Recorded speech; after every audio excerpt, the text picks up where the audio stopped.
This is how to sell a world-class creative strategy service in a pitch with a new potential client. No more screenshots, poorly designed slide deck presentations that frankly make you look unprofessional, Google Docs with expired links, or flicking between different ad libraries and frantically changing tools. We're going to use a tool purpose-built for creative strategy, Foreplay. Today, we're going to run through the pitch, your first engagement with a new brand, considering your agency for creative strategy services. First, start your call, greet your clients, and introduce the objective. Here's an example. We're going to look at ad creative strategy powering some of the fastest growing brands with Foreplay. There's no limit here. We can look at in-market competitors, cross-market trailblazers, and even your direct competitors. Then we're going to use AI and filters to see what's working best and how we can apply that to our advertising. We can see exactly which ads our competitors keep turned on for the longest, which emotions their ads are provoking with their customers, right? And most importantly, which ads they keep turned on and actively finding new customers for their brands. Are you ready to get started? Awesome. If you could see any brand's entire ad strategy, who would you look at first? Let's say that your brand answers Grunz. This is what VaynerMedia, the agency that runs ads for 9-figure brands like Alphalete, do in their pitch calls for brands considering their creative strategy services. They'll pull up the brand here in Spider and show every single ad that that brand is running. So I can see the Grunz are currently running 1,376 ads, and almost all of them are dynamic ads. I'm getting a breakdown of the media mix here. I can see how many are video, how many are images, carousel, or dynamic ads. I can also see the landing pages. Right, because if you've been marketing for a while, you understand that an ad's performance is more than just the media that you show people. It also depends on the landing page.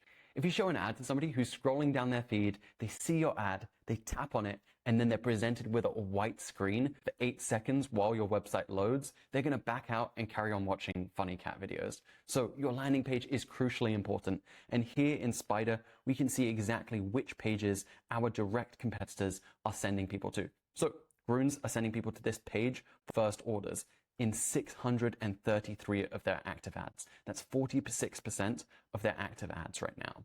We can also see their top performing hooks. Spider scrapes the transcript from each video to pull out the hook, that first 3 seconds that stops the scroll and gets people's attention. We can see that these hooks have all been running for 73 days.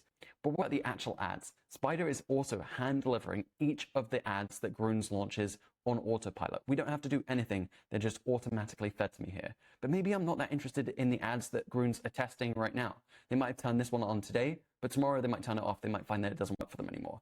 And I can sort by the longest running ads, and I can also add a filter to see the ads that they kept turned on. So I can see this ad was running for 437 days, but it was turned off on March 7th, 2025. So maybe that ad is no longer working for them. I could save that to my swipe file. I could relay it to our creative teams so that we can make an ad based on this top performing ad. But what if I'm interested in the ads that are working for Grunz right now, not just historically? I can add a filter to see the ads that are still running. So we can see that this ad is still active and it's been running for 100 days. They turned it on March 5th, 2025, and it's still running today. Think about an ad that you've had running for 100 days. Unless you're in the game of burning money, it's probably working for you.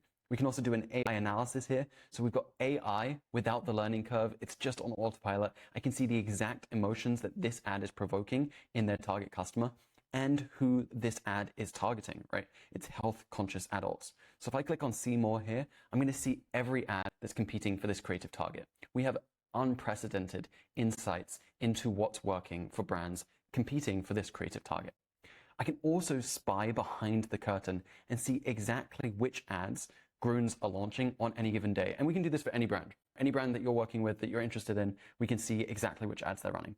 So on May 15th, they launched 13 ads and only one of them is still live. So from this creative test, we can skip those 12 ads that didn't work for Grunz, and we can go straight to taking to production an ad that's inspired by one of their top performing ads. And we can see here that this is a partnership ad, right, that has been running for 29 days with this partner. And we could even reach out to this partner potentially, right? We could click on that and go to their page and communicate with them. Awesome. So we can also see the landing pages that Grunz are sending people to. And here I can see that they're pretty much sending all of their traffic to one landing page. I can copy that URL and communicate it to my teams, or we can just take a look at a static snapshot of that landing page, both in mobile and on desktop. so that we can better understand what it is that goes into a winning landing page for a fast-growing brand like Groans. Awesome. So that's how to sell world-class creative strategy services with Spider. Thanks so much.